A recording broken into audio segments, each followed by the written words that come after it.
Hello guys, welcome to my channel.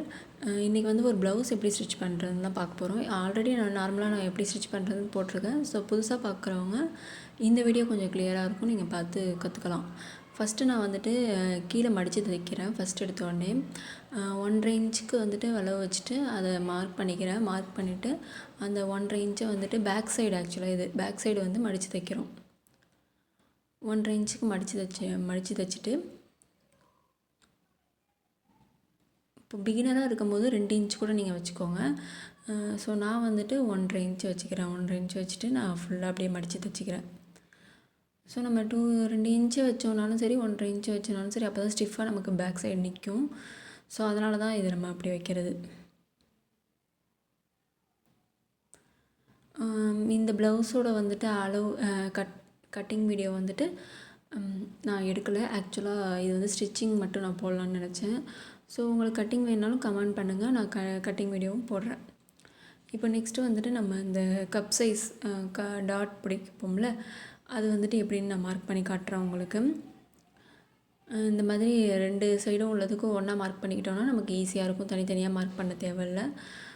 So நான் அதனால் ஒன்றா எடுத்து வச்சுக்கிறேன். உங்களுக்கு ஏதாவது டவுட் இருந்துச்சு அப்படின்னா நீங்கள் எனக்கு கமெண்ட் பண்ணலாம், நான் உங்களுக்கு ஆன்சர் பண்ணுவேன். இல்லை ஒரு வீடியோவாக கூட எடுத்து போடுவேன். ஸோ இது வந்துட்டு நான் இந்த மெத்தடில் தான் ப்ளவுஸ் ஸ்டிச் பண்ணுறேன். ஸோ இது வீடியோவில் ஒரு மெத்தடு, நான் ஒரு மெத்தடில் கட் பண்ணுறது அப்படிலாம் கிடையாது. ஸோ நீங்கள் இந்த மெத்தடை யூஸ் பண்ணி உங்களுக்கு ஸ்டிச் பண்ணுங்கள், கரெக்டாக இருக்கும். நான் இந்த மாதிரி ஃபஸ்ட்டு நெக் சைடு வந்துட்டு 2ஆக மடித்து அதை சென்ட்ரு பகுதியை மார்க் பண்ணிக்கிறேன். மார்க் பண்ணிவிட்டு ப்ளவுஸில் வந்துட்டு அந்த இதை வந்து 1/4 இன்ச்சு கேப் விட்டுட்டு அவங்க ஸ்டிச் பண்ணியிருப்பாங்கள்ல, அதை வந்து உங்களுக்கு ஈஸியாக இருக்கணுமேனு நான் அப்படி வச்சு காட்டுறேன். இது புரியலைனாலும் நீங்கள் இது வந்து 3 இன்ச்சு அளவுக்கு நம்ம ஸ்டிச் பண்ணிக்கலாம். டைரெக்டாக நீங்கள் 3 இன்ச்சு வச்சுக்கோங்க. ஸோ 1.5 இன்ச் வந்துட்டு நான் கேப் விடுறேன். 1.5 இன்ச் மார்க் பண்ணிவிட்டு ஹார்ம் ஹோல் வரைக்கும் நான் நேராக கோடு வச்சுட்டு திரும்ப அதுலேருந்து 1.5 இன்ச்சுக்கு சென்ட்ரு பாயிண்ட் மார்க் பண்ணி வச்சுட்டு அதை வந்துட்டு நம்ம இது பண்ணுறோம். ஸோ இந்த மாதிரி பண்ணுறப்ப அந்த முக்கோணம் சைடு இருக்குது இல்லையா, அது வந்துட்டு 1.25 இன்ச்சு இருக்கணும். ஸோ 1.25 2.5 இன்ச்சுக்கு நம்ம அந்த முக்கோணம் போடணும். இப்போ நான் மார்க் பண்ண அந்த அச்சு இருக்குது, அதை வச்சுட்டு நான் ஸ்டிச் பண்ணிக்கிறேன். இந்த மாதிரி ஸ்டிச் பண்ணி இந்த மாதிரி கிராஸாக கொண்டு வந்து விடணும். அப்போ தான் நமக்கு வந்துட்டு அந்த இடம் தூக்கிக்கிட்டு இருக்காது. ஸோ கிராஸாக கொண்டு வந்து விட்டுட்டு இன்னொரு தையல் ஒன்று போட்டுக்கோங்க. 2 தையல் எல்லாத்துக்கும் போட்டுக்கோங்க. அப்போ தான் வந்துட்டு நமக்கு தையல் பிரியாமல் ஸ்ட்ராங்காக இருக்கும். நார்மல் சாதா ப்ளவுஸ் தைக்கிறது ரொம்ப ஈஸி.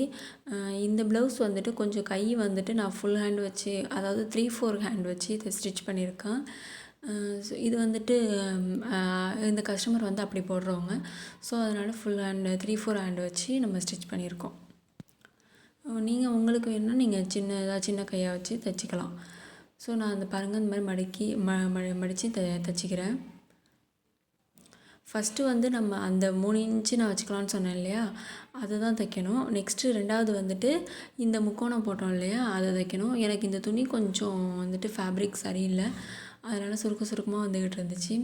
3வதாக வந்து இந்த ஆம்ஹோல் இருக்குது இல்லையா, அது தைக்கணும். இதுதான் ப்ரொசீஜர். ஃபஸ்ட்டு வந்துட்டு நம்ம அந்த கொக்கி மாட்டுற இடத்துக்கு ஒரு டாட் இருக்கும், அந்த டாட்டை தான் தைக்கணும்.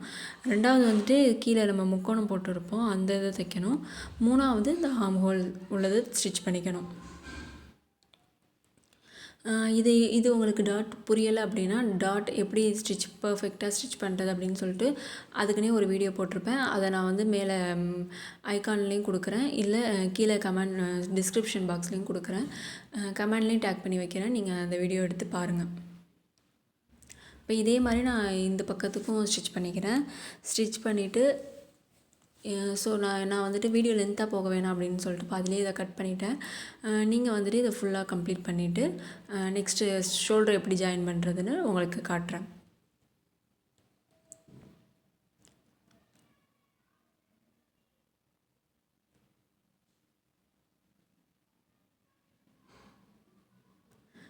இப்போ நான் வந்து அந்த ஆம்ஹோலுக்கு வர்றதை வந்து நான் ஸ்டிச் பண்ணி முடிச்சிட்டேன்.